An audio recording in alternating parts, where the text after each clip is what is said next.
हुजूर अंदर आते ही नहीं है। अबू बकर सिद्दीक अंदर गए। आज लोग पगड़ियां बचाते हैं, हुजूर की अजमत पे भौंका गया, लोग मसला समझ के बैठे रह गए खानकाहों में। किसी ने पगड़ी बचाई, किसी ने जुब्बा बचाया। अबू बकर तेरी अजमतों पे कुर्बान जाऊं। कार के अंदर गए, सुराख देके अमामे के टुकड़े किए, एक एक सुराख बंद किया और बता दिया लोगों, जब बात मुस्तफा की हो तो अमामे नहीं बचाए जाएंगे, बल्कि मुस्तफा की अजमत और नामूस पे पहरे दिए। मसलके आला हजरत अज़मते मुस्तफा। बहुत अच्छे, वाह। एक एक सुराख बंद किया, किस चीज से? अमामा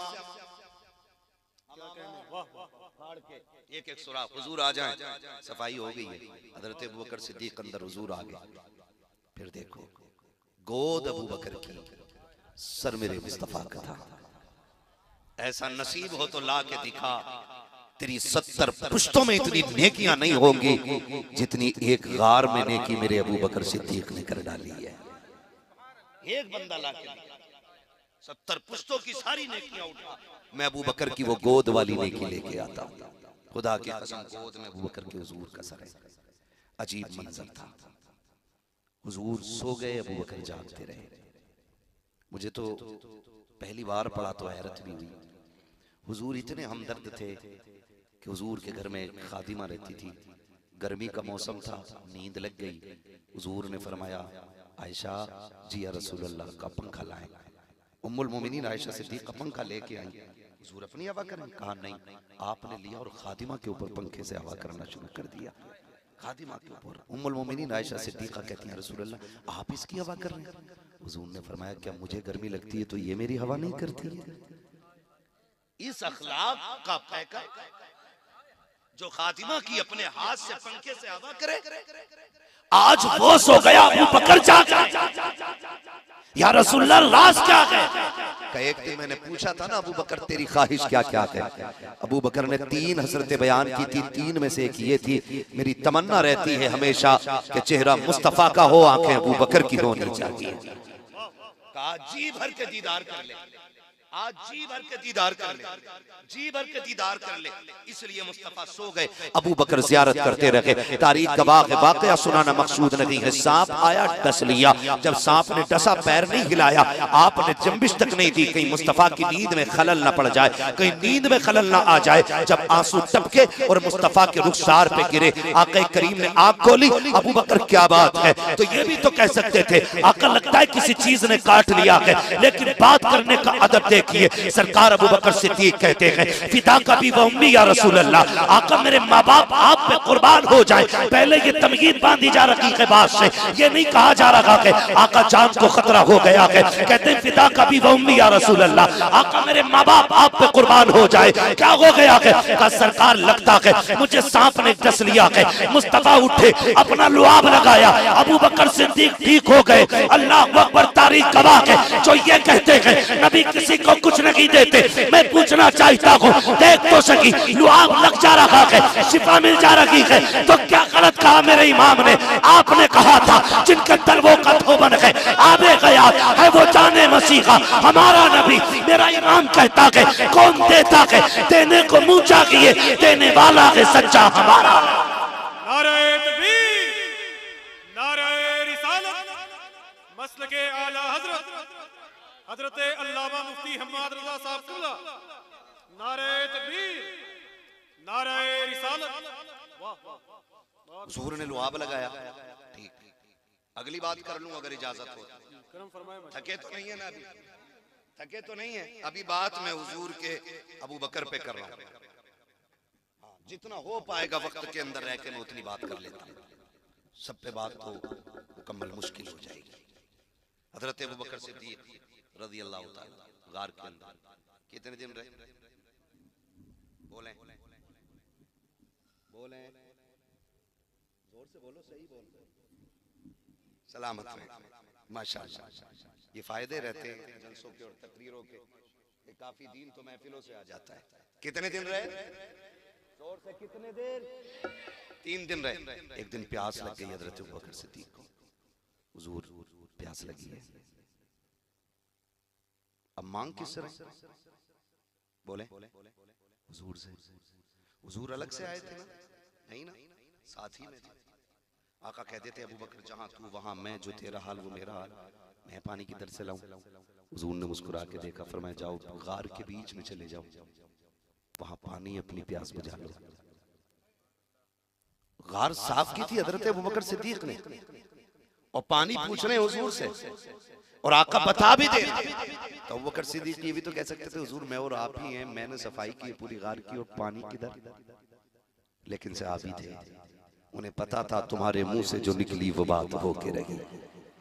उठे और गए, बीच गार में पहुंचे, पानी का प्याला रखा हुआ था, पिया, आ गए, पानी पी लिया था, बात खत्म हो जाती।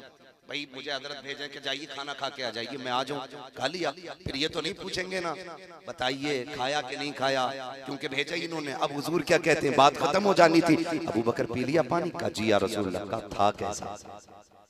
ये क्यों पूछ रहे था कैसा? इसका मतलब कुछ नया था, तभी तो पूछा गया था कैसा पानी। अबू बकर सिद्दीक कहते हुजूर मैंने उसे हाथ लगाया तो बर्फ की तरह ठंडा था। हुजूर मैंने उसको करीब किया ना और देखा ना तो दूध से ज्यादा सफेद, और जब मुंह के करीब लाया उसकी महक थी मुश्क से ज्यादा तेज, होठों से लगाया तो मिठास शहद से ज्यादा थी। अब आका क्या कहते हैं अबू बकर, पता है पानी कहां से आया था? कहते हैं अल्लाह व रसूलुहु आलम, अल्लाह जाने या उसका रसूल जाने, मैं पी के आ गया, मैं पी के आ गया। हुजूर मुझे नहीं पता, आप बताएं। आका फरमाते अबू बकर रब ने तेरे लिए ये जन्नत से प्याला भेज दिया था। अब मुझे ये बताइए, जो मुस्तफा का यारे गार भी हो, मुस्तफा का यारे मजार भी हो, और जिसको मुस्तफा जिंदगी में जन्नत के हौज़े कौसर के प्याले अता कर दे, जो उन्हें जहन्नमी कहे वो जन्नती कैसे हो सकता है? हो सकता है? वो पक्का जहन्नमी है जो नबी के अबू बकर को जहन्नमी कह के पुकारे। होश कर, तुझे ख्वाब में एक दिन हुजूर दिख जाए तो पूरी जिंदगी ख्वाब बताता कि मेरे ख्वाब में हुजूर आए थे, और अबू बकर वो है जिसके दरवाजे पे दूल्हा बन के मेरा नबी खुद चल बगर हो रहा। औकात में रहने की आदत चाहिए। ये अबू बकर सिद्दीक की शान, बात अगर करता तो बड़ा हजरत अबू बकर सिद्दीक हर काम में सबसे पहल करते हैं, सबसे आगे हजरत अबू बकर सिद्दीक रहते हैं। वुजू का मसला है, हुजूर को पहले वुजू के लिए पानी आप पेश कर, हुजूर को नमाज पढ़नी है, अबू बकर सिद्दीक पहले इंतजाम कर रहे हैं हर जगह। तो हजरत अली के भाई थे, हजरत मुस्लिम, हजरत अकील, हजरत अकील हजरत अली के भाई, एक वो नए नए ईमान लेके आए। उन्होंने सोचा हर मामले में अबू बकर जीत जाते, एक बार मैं इनसे जीतूंगा। ये सोच के ना, हसद नहीं था उनमें, रश्क था, और चाहते थे कि हम आगे निकले नेकी करने में एक दूसरे से। हसद आज हो गया है, बिल्डिंग बन कैसे गई, नीचे वाला रद्दा निकलेगा कैसे? मौलाना ने मोटरसाइकिल ले ली, तनख्वाह घटा दो, लग रहा ज्यादा बचने लगा। ये आज के दौर में, लेकिन वहां ऐसा नहीं था। वहां ये था कि नहीं मैं पहल करूंगा, ये नेकी मुझे पहले करनी है। ये सोच करके ना हजरत अकील मस्जिद में आए, आके देखा, सोच रहे थे हुजूर के पीछे, जस्ट पीछे हजरत अबू बकर खड़े होते थे। सोचा आज इनसे पहले मैं जाके बैठ जाऊं। देखा अबू बकर सिद्दीक पहले से बैठे हुए थे, आ गए, उठा दिया, उठे अबू बकर, हजरत अली भी मस्जिद में, उठाया, कहने लगे पीछे हट जाइए। हजरत अबू बकर पीछे, फिर उनका अदब और उनका प्यार देखे, खानदान है ना हुजूर का। कहते शहजादे इजाजत हो तो यहां बैठ जाओ, पूछ रहे हैं, लेकिन हजरत अकील ने कहा और पीछे जाइए। आप फिर एक सब पीछे हो, यहां कहा और पीछे जाइए, कहा यहां बैठ जाऊं, कहा नहीं और पीछे जाइए, आखिरी सफा पे। अबू बकर उनकी मर्जी के बगैर बैठे नहीं। कहां गए ये लड़ाने वाले, आग लगाने वाले, इनकी नस्लें तबाह हो जाएंगी जो इल्जाम तराशी करते हैं। हजरत अबू बकर सिद्दीक सबसे पीछे आ गए, बैठ गए। नमाज पूरी हुई, हजरत अली उठे और हुजूर की बारगाह में, हुजूर जी अकील को बुलाएं, जरा डांट दे थोड़ा सा। क्या हुआ? आज मस्जिद में बड़ा अजीब मसला हो गया। कहा क्या? कहा उसने ना अबू बकर को अगली सबसे सबसे पिछली सफ में भेज दिया। अब हुजूर तो कुछ नहीं बोले ना, कुछ नहीं बोले। हुजूर फरमाते हैं अकील को छोड़ो, ये बताओ मेरा अबू बकर क्या कह रहा था। ये रिश्ते कहते ये बताओ मेरे अबू बकर ने क्या कहा। हजरत अली कहते या रसूल अल्लाह, अकील ने कहा पिछली सब कहा, फिर पीछे पहुंचे, कहा और पीछे और पीछे हो गए, आखिरी सफा गई। सरकार अबू बकर ने कुछ नहीं कहा था, लफ्ज शहजादे कह करके उनकी अपनी जबान में कहा, इजाजत लेते रहे, जहां मिली वहां बैठ गए। सरकार फरमाते कोई मेरे अबू बकर को बुला लाए। हजरत अबू बकर सिद्दीक आए हैं। हजरत अबू बकर सिद्दीक के आते ही मुस्तफा अबू बकर सिद्दीक का चेहरा देख रहे हैं। हजरत अकील बगल में बैठे हुए हैं और बगल में बैठे हुए हजरत अकील, सरकार दो आलम सल्लल्लाहु तआला अलैहि वसल्लम ने हजरत अकील के कंधे पे हाथ रखा हुआ है और बात अबू बकर सिद्दीक से कर रखे हैं और कहते अबू बकर यार बताना क्या हो गया था मस्जिद में, क्या हो गया था मस्जिद में। मुस्कुरा के कहते आका कुछ भी तो नहीं, एक शहजादे की जिद पूरी कर रहा था जिसमें शहजादे की रजा थी, अबू बकर भी उसमें राजी हो गया था। आका बात कुछ भी तो नहीं थी। हजरत अली कह रहे हैं आका पूछो ना अकील से, ये बताएगा इसने क्या किया है। आका करीम ने अबू बकर से पूछा अबू बकर कोई तकलीफ का? सरकार कोई तकलीफ नहीं, हम तो आपकी हर मर्जी पर राजी हैं। इतनी बात जब फाइनल हो गई, अब मुस्तफा ने हजरत अकील के कंधे पे हाथ रख के कहा था अकील तुझे पता है मेरा अबू बकर कौन है? सोच अबू बकर वो है जब मक्के में मुझ पे लोगों ने हमले किए थे, अबू बकर ने अपना जिस्म पेश किया था। तुझे बताऊं अबू बकर कौन है? जब कांटे बिछाए जाते थे मेरी राह के कांटे अबू बकर ने चुने थे। तू जानता है अकील अबू बकर कौन है? सोच जब हिजरत की रात आई थी तो सवारी मेरे लिए देने वाला अबू बकर था। तुझे पता है ये कौन है? जो गार में 3 दिन मेरे साथ रहा, अबू बकर वो है जिसे सांप ने काटा, अबू बकर वो है जिसका सफर मेरे साथ रहा। तुम्हें पता है यकीन अबू बकर कौन है? जिस मस्जिद में बैठा है तू बैठा इसमें है, लेकिन इस मस्जिद की कीमत मेरे अबू बकर सिद्दीक ने अदा की। नारे तकबीर, नारे रिसालत, मज़हबे इस्लाम, अज़मते अबू बकर। ये शान सरकार अबू बकर सिद्दीक की। हुजूर फरमाते हैं सुनो, आखिरी बात हुजूर ने हल कर दी। फरमाया सुनो अकील, जब कयामत होगी ना सुभान अल्लाह, मैं सबके एहसानों का बदला दे चलाऊं, क्या कहने, वाह वाह। लेकिन मेरे अबू बकर का बदला बाकी है। कहा ये मैं नहीं दूंगा, मैं हाथ पकड़ के लेके जाऊंगा अबू बकर का रब की बारगाह में। मैं कहूंगा मालिक मैं सबके बदले दे के आया हूं, अबू बकर के एहसान का बदला तू अता फरमा दे। तो शुक्र है हम उमर वाले भी हैं, हम अबू बकर वाले भी हैं, हम मौला अली वाले भी हैं, हम उस्मान गनी वाले भी हैं, हम मुस्तफ़ा के सारे यारों को मानते हैं, हुजूर के सारे वफादारों को मानते हैं। आज जरूरत हमारे लिए जो सबसे अहम है वो ये है कि हमें हुजूर के सहाबा की जिंदगी को अपनी जिंदगी में उतारना है। ये सबसे ज्यादा अहम बात है। सबसे ज्यादा अहम बात यह है कि हुजूर का किरदार हमें अपनी जिंदगी में लाना है। हम कोशिश ये करें कि हमारी सुबह शाम ऐसे होने चाहिए जिससे खुदा भी राजी हो और मदीने वाला मुस्तफा भी राजी हो। ये कोशिश करनी है नौजवानों। कोई मसला नहीं है, 4 दिन जी लोगे, 5 दिन नारे लग जाएंगे, 6 दिन लोग बातें कर लेंगे, लेकिन जब मौत आएगी ना तो वहां यहाँ वाले इश्तिहार और कैलेंडर काम नहीं आने, यहाँ के नारे वहां काम नहीं आने। वहां सिर्फ एक सिक्का चलता है और वो सिक्का मेरे नबी की गुलामी का सिक्का है, वो हुजूर की गुलामी का सिक्का है। कामयाब वो नहीं है जिसने 4 बीघे जमीन छोड़ी, आगे पीछे अपनी बिल्डिंग और इमारतें छोड़ गया। कामयाब वो है जो अपने पीछे छोड़ी जाने वाली औलाद को मुस्तफा का वफादार बना के छोड़ गया है। वो सबसे ज्यादा कामयाब, सबसे ज्यादा कामयाब जिसकी जिंदगी ऐसी है। आज ना हमें तो मालूम ही नहीं, दीन हमने जो है ना अपनी मर्जी के मुताबिक बना रखा है, मर्जी के मुताबिक। कुरान कहता या अय्युहल्लज़ीना आमनू उदखुलू फिस्सिल्मि काफ़ा, ए ईमान वालों पूरी तरह से इस्लाम में दाखिल हो जाओ। तुम्हारा जाहिर भी इस्लामिक होना चाहिए और तुम्हारा बातिन भी इस्लामिक होना चाहिए, पूरे पूरे हो जाओ। ये नहीं जलसों में तो हम दीन पे हैं और यहाँ से निकले आ गई बारात, बज गया बाजा, डीजे चल रहा है, फिर भी हम मुसलमान हैं। पूरे पूरे दाखिल हो जाओ। हर जगह हर लम्हा हमें लोग देख के ये न कहें कि पता नहीं कौन जा रहा है, हमारा किरदार बता दे मुस्तफा का वफादार जा रहा है। ऐसी जिंदगी हमें गुजारनी है। सबसे ज्यादा जरूरी इस वक्त है तो वो यही है कि आका करीम का किरदार लोगों के सामने रखा जाए। ये तमाम जिम्मेदार लोग बैठे हुए, मैं पूरी जिम्मेदारी के साथ कह सकता हूं कि हम हमारे सजदे देख के लोग मुसलमान नहीं होंगे, हमारे रोजे देख के लोग मुसलमान नहीं होंगे। ये तो हमारी वो फर्ज इबादत है जो हमें खुल के छुप के हर हाल में करनी है। लेकिन जानते हो सबसे बड़ा असर जो पड़ता है वो किरदार का पड़ता है, अखलाक का पड़ता है। आज तक कोरोना था ना, हाँ कोरोना का ही तो दौर था जो मुस्लिम नौजवानों ने पानी जब पिलाया था रोड पे चढ़ के तो जात देख के नहीं पिलाया था, प्याज देख के पिलाया था।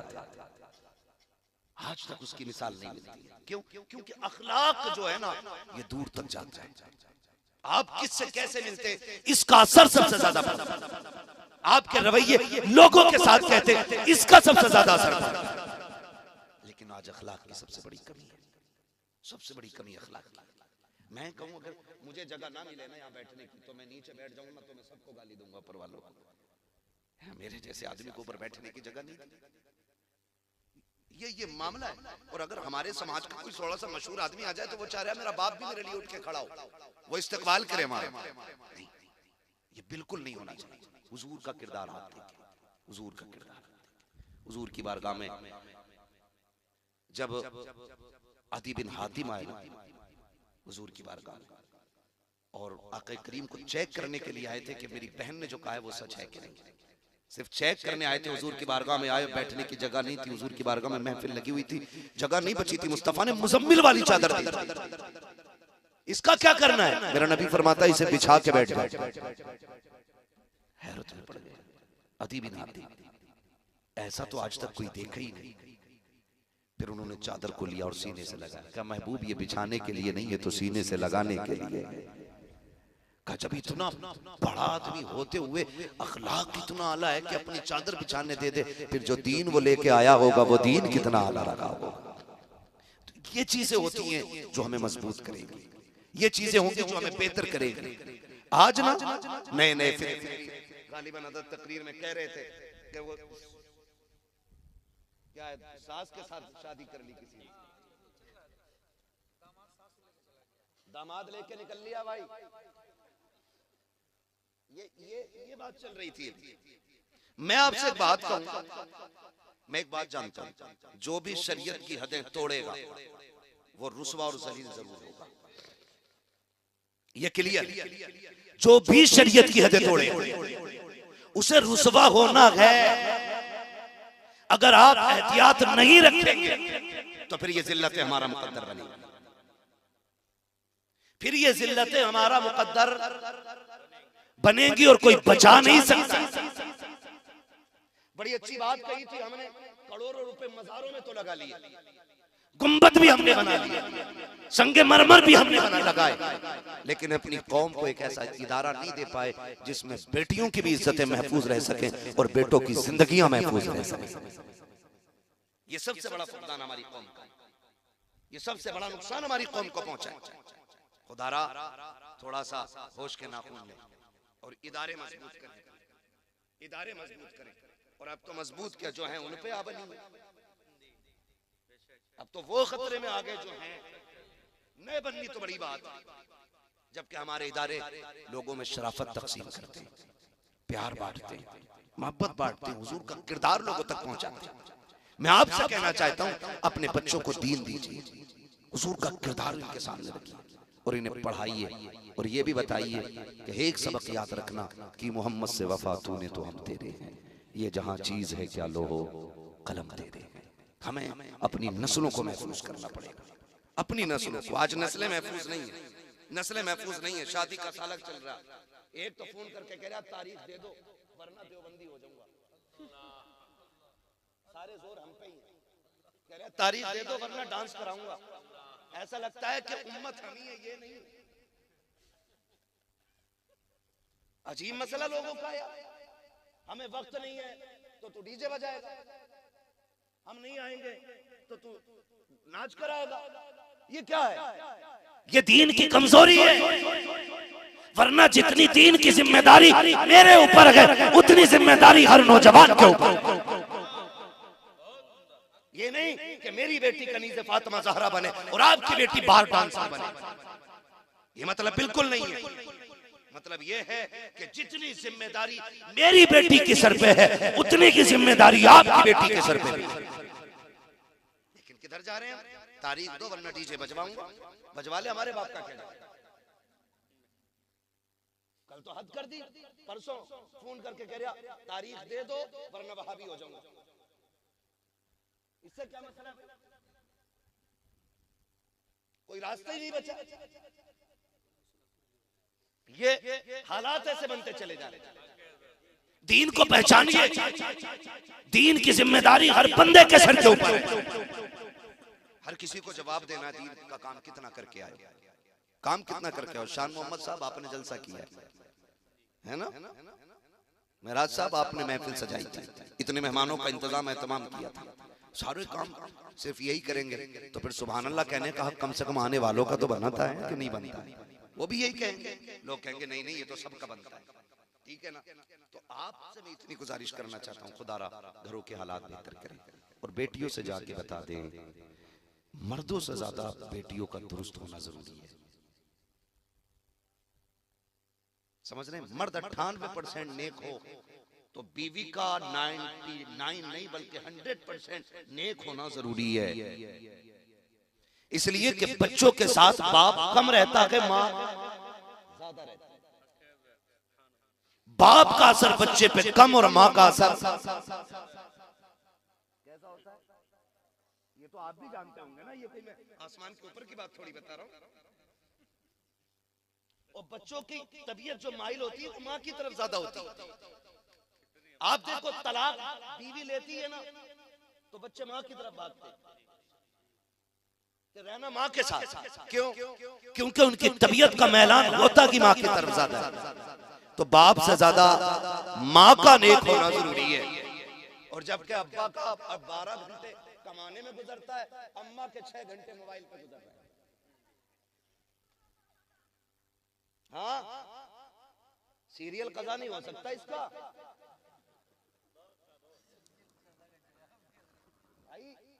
सही कह रहा हूं, ये कंडीशन है इनकी। 5 मिनट पहले आटा गूंद के रख देते, हाथ धो के फ्रेश होके क्या अब सीरियल नाटक आने वाला वो जरूर देखना है। और बूढ़ी बूढ़ी सबसे आगे बैठती है, वहां सदारत होती है, आंखों में देखो अब दिखता नहीं है साफ, लेकिन सबसे आगे बैठ के करी लल्ली अब बता अब क्या हो रहा है, अब क्या हो रहा है, अब क्या हो रहा है। इस बूढ़ी से क्या ईशा पड़ी है का घुटने काम नहीं करते, फजर पड़ी है मुसल्ला नहीं दिखता। ओ मेरी माँ हैरत कर, तुझे टीवी दिखती है, रब का कुरान नहीं दिखता, तुझे टीवी दिखती है, मुसल्ला नजर नहीं आता। मौत का वक्त करीब आ गया, अब तो तौबा कर ले वरना सब होंगे तुझे बचाने वाला कोई नजर नहीं आएगा। जाओ जाके बताओ बेटियों से। और जितनी बेटियां अगर मौलवी कोई तकरीर कर देना कि बेटियों को क्या जरूरत है, कहा मौलवियों के तो पेट में आग लगे। ये बात की जाती है। और कुछ कहते ना इनकी सोच गंदी है मौलवियों की, इनका दिमाग वहां चला गया जो हम सोचते नहीं। ये बातें लोग करते हैं। हाथ जोड़ के कहता हूं अगर इस्लाम ने पर्दे का हुक्म दिया है तो शक नहीं किया आप पे, शक नहीं किया है। अगर शक की बुनियाद पे पर्दे का हुक्म होता ना तो मेरा नबी अपनी फातिमा से ज्यादा किस पे यकीन करता था? बताओ कोई। मेरे नबी को अपनी आयशा से ज्यादा किस पे भरोसा? जिसकी तहारत में, जिसकी पाकीज़गी में रब ने कुरान में आयतें नाज़िल की, उससे ज्यादा पारसा को। लेकिन जानते हो आज कह दो ना कि भाई बेटियों को पर्दे में रखना, मौलवी की सोच ही गलत, ये तो सोचते ही गलत नहीं सोचते। मेरे लाल मेरे साथ रह के देख 8 दिन कितने आके 3 बजे कहते हैं रात से बेटी 2:30 बजे से गायब है, तावीज दे दो लौट के आ जाए। कोई कहता फजर में चली गई है, कोई कहता 3 बजे चली गई है। हाथ जोड़ के कहता हूँ ये जो भाग रही है ना 3 बजे 2 बजे 8 बजे रात में उठ के कहता किसी को पता न चल जाए, ये वो जूता तेरे मुंह पे लग गया है कि इसे छुपाए नहीं छुपाया जा सकता है। और तुम क्या समझते हो एक रात का तावीज भागी हुई बेटी को ले आएगा? जिसकी जिंदगी में आग लगाई तुमने 18 साल तक हो, उसे 3 मिनट का तावीज सवार संवार नहीं सकता कि जिसको 25 साल तुमने ढंग से बिगाड़ा हो उसे मौलवी की 2 मिनट की दुआ नहीं संवार सकती है। जिसकी जिंदगी को तुमने 25 साल तक तहस-नहस करके रखा हो उसे मौलवी का तावीज नहीं बचाएगा। अगर बेटियां बचानी है तो बेटियों को किरदारे फातिमा पढ़ा लो। खुदा की कसम तावीज हो न हो, खातून जन्नत का किरदार तेरी भी इज्जत बचा लेगा, तेरी बेटी की भी इज्जत बचा लेगा। नारे तकबीर, नारे रिसालत, सुभान अल्लाह, वाह वाह कह रहे आप बड़ा भरोसा बेटी पे, वाह भरोसा हमें भी है, वाह वाह, अपनी बेटी पे भरोसा हमें भी है बीवी पे। लेकिन शरीयत हमें हुक्म देती है ना, पर्दा पर्दा पर्दा। तो हमने अगर कलमा पढ़ा है तो इतने आजाद नहीं कि अपनी मर्जी से जिए। फिर पर्दे को अहमियत दो, पर्दे को अहमियत दो। जरा खुद बताओ, दिल पे हाथ रख के जो सवाल करने लगा हूं, बताओ जो बच्ची तुम्हें नकाब में दिखती है दिल से उसकी इज्जत करने को जी चाहता है कि नहीं? हाथ उठा के बताएं कितने लोगों का जी चाहता है कि इसकी इज्जत की जाए। ये तो हर शख्स की कहानी, मिंबर वाले नहीं, स्कूल वाले भी, खेत वाले भी, सब ये समझते हैं कि पर्दे वाली बेटियां इज्जत वाली बेटियां होती हैं। फिर जरा ये बताओ, जब तुम्हें नकाब वाली कोई भी बच्ची का जी चाहता है ये इज्जतदार है, तो फिर हमारी अपनी बच्चियां पर्दे में क्यों नहीं है? क्या जरूरत पड़ी है उन्हें मोबाइल देने की? क्या जरूरत पड़ गई थी? उनका बिजनेस है क्या है? आग जो लगाई है ना हजरत, ये ऑनलाइन तालीम जब से आई है इसने हमारी बेटियों का बेड़ा गर्क करके रख दिया। मैं अगर कहूँ आपको मसला के आला हज़रत का नारा लगाओ, कसम से कलेजे फाड़ के हम लोग नारा लगाते हैं। अजमेर वाले का नाम का नारा कलेजे फाड़ के लगाते हैं। हुजूर क़यामत में अगर पूछेंगे, सुन बिल्डिंग तूने बनाई थी बच्ची की तालीम के लिए, कोई इदारे बनाए थे क्या? कोई जवाब होगा इसका? आज बेपर्दगी आम हो गई है। शादी में चले जाओ तो गैरतमंद आदमी किसी शादी में 5 मिनट खड़ा नहीं हो सकता है। ये हया वालों की बात कर रहा हूँ, बेगैरतों की तो कोई बात ही नहीं है। ये तो जहां चाहो वहां खड़े हो जाए बेगैरत को, लेकिन गैरत वालों की बात कर रहा हूँ। एक गैरतदार बंदा ना शादी में 10 मिनट नहीं रुक सकता, क्योंकि वहां हया, शर्म, पर्दा सबका जनाजा निकल गया, कुछ नहीं बचा। ये कंडीशन हमारी। काश मुझे उस बच्ची के जूते मिल जाएं जिसने फिलिस्तीन में इंटरव्यू देते वक्त ये कहा था। उससे जो पूछा गया था कि तुम हर वक्त नकाब में रहती हो, उसने कहा जी जागते नहीं, हम तो सोते भी हैं तो नकाब पहन के जूते। अल्लाह करे काश उस बच्ची के अगर जूते मिल जाए ना। बड़ी प्यारी बात उसने कही थी, हम नकाब पहन के इसलिए सोते कि पता नहीं दुश्मन का कब बम और गोली आए और हमें जिंदगी से आजाद कर जाए। कहीं ऐसा ना हो कि जब मलबे से लोग हमें तलाश कर रहे हों तो हमारा जिस्म बेपर्दा पड़ा हो। कहीं इसलिए नकाब पहन के सोते हैं, अगर मर भी जाएं, हमारी लाशें भी निकाली जाएं तो पर्दे के साथ लाशें निकल के आए। इनकी गोद में पैदा होते हैं अल्लाह के शेर। ऐसी माओ का मुकद्दर है कि अल्लाह इनको सलाहुद्दीन जैसे बेटे दे रहा है। आज का हाल कह के तो दिखाइए, जरा दुपट्टा ही रख ले सर पे, करी ओढ़ के देखो 3 मिनट पता चल जाएगा कितनी गर्मी हो रही है। ये आदमी को उड़ा देगा। बराबरी चल रही है। वो फिलिस्तीन की बच्ची जो कह रही थी कि हम सोते भी हैं तो नकाब पहन के सोते हैं, इससे सबक सीखना चाहिए मेरी बेटियों को। याद रखिएगा, जमीन अच्छी होती है तो फसल अच्छी होती है, माँ अच्छी होती है तो नस्ल अच्छी। खाली नारों से काम चलने वाला नहीं, हमें अखलाकी तौर पे भी बेहतर होना पड़ेगा। अखलाकी तौर पे सबको मौत आनी है ना, जिसे नहीं आनी है वो कतई ना बोले भाई। और हमारे लिए भी कहीं से ले आना अबे हयात ढूंढ के, हमारे साथ हम भी जी लेंगे। मौत आनी है नहीं, सबको आनी है ना, तो काम ऐसे कर जाओ कि कब्र में शान से जाओ। हुजूर का दौर है, बच्ची ये शोहर आ गया, शोहर गया किसी काम से परदेस, जाते जाते उसने कह दिया मेरी इजाजत के बगैर घर से कदम न निकालना। वो तो चला गया। कुछ दिन गुजरे थे, सगा भाई आ गया। कौन है? का भाई तेरा। दरवाजा खोला, भाई कैसे आए? का बाप की तबीयत खराब है, चल तुझे बुलाया है। उसने कहा मैं चल तो जाती लेकिन शोहर की इजाजत नहीं है। उसने कहा बाप की लम्हात जिंदगी के आखिरी है, चलना भाई, वो तुझे देखना चाहते हैं, चलना बहन। भाई ने कहा, उसने कहा नहीं, एक रास्ता है, हुजूर से पूछ लो, अगर वो इजाजत दे देंगे तो फिर मैं चलने के लिए तैयार हो जाऊंगी। भाई गया हुजूर की चौखट पे, आका मेरी बहन है, और शोहर ऐसे से कह के चला गया। आप इजाजत दें तो ले जाऊं। मुस्तफ़ा कहते हैं जिसे शोहर ने इजाजत नहीं दी उसे मोहम्मद भी इजाजत नहीं देगा।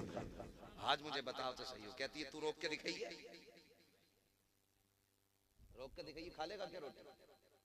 डर के मारे वो जबरदस्ती इजाजत ले ना। इतने प्रदर्शन करके हम एक बात गवर्नमेंट से नहीं मनवा पा रहे, वो खाली बस रोटी का एक ताना दिया और बंदा के ठीक है भाई ले ये बैग तेरा, ये कंडीशन। औरत क्या कहती है, हुजूर अगर इजाजत दें तो मैं चली जाऊं।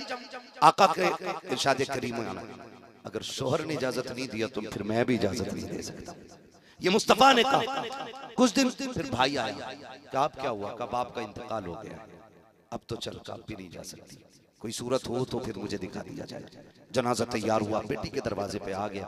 जब बेटी के दरवाजे पे आया, भाई ने कहा तो चेहरा देख ले, कहा बाहर नहीं आ सकती, अंदर लेके आओ। जैसे जनाजा बाप का अंदर आया ना तो बेटी बेटी हुआ करती है। बाप के चेहरे से कफन हटाया, माथा चूम के रोने लग गई। चंद आंसू बाप के चेहरे पे गिरे और उसके बाद नजर उठा के कहा मालिक तू जानता है ना इससे मेरा रिश्ता क्या है? ये मेरा बाप है, इससे मेरा खूनी रिश्ता है, इसके जरिए मैं दुनिया में आई हूँ। लेकिन मेरे परवरदिगार मैंने तेरी शरीयत के लिए अपने बाप की ज़ियारत तक को ठुकरा दिया है। अल्लाह अगर तू मेरे इस अमल से राजी है तो मेरे बाप की मग़फ़िरत फरमा दे। इधर जनाजा उठा है, उधर मुस्तफा की आंख में आंसू आ गए। आका से सहाबा ने कहा आप क्यों रोए? सरकार कहते जाओ उस बेटी को खुशखबरी दे दो, अल्लाह ने इस अमल के बदले में उसके बाप को जन्नती बना डाला। अगर बेटियां पारसा होती है तो अल्लाह बाप को जन्नती बना दे। क्या बनेगा उन अब्बा का जिन्होंने मार्केट से वो सूट ला के दिया कि जिसको पहने और बेपहने में कोई फर्क नहीं होता है। इसलिए हर बंदा जिम्मेदार है, पर्दे को लाजिम करो। और बेटियों से सिर्फ एक बात कह दो, ये जो जिंदगी है ना, ये जिंदगी में आने का मतलब है अल्लाह रसूल की रजा, अल्लाह रसूल की रजा। और जो बेटियां मुर्तद हो रही हैं ना गाड़ियों के चक्कर में और सोने के चक्कर में और होटलों के चक्कर में, खाने पीने के चक्कर में, सिर्फ एक बात जान लीजिएगा, ये चंद दिन के मेहमान हैं, आखिर फिर आखिरत का सामना करना है। इसलिए जाओ बेटियों को पर्दे की तलकीन करो। नौजवानों से गुजारिश है कि अपनी नजरों को पारसा कर लो, इतना खूबसूरत बना लो तुम अपनी नजरों को कि लोग तुम पे अपनों से ज्यादा भरोसा करने लग जाएं। ये दौर भी इस्लाम ने देखा, ये दौर भी देखा कि गैर मुसलमानों पे इतना भरोसा करते थे कि बेटियां उनके हवाले कर जाते, बेटियां उनके हवाले कर जाते। हम परदेश जा रहे हैं, बेटी आपके हवाले। लेकिन आज दौर कैसा है, हमारी बेटियां हम ही से महफूज नहीं है, हम किससे बात करें, हम किससे करें? खुदारा आप नजरों की हिफाजत करें और अपने आप को इतना बदल दें, इतना बदल दें कि लोग यकीन करने पर मजबूर हो जाएं कि मुसलमान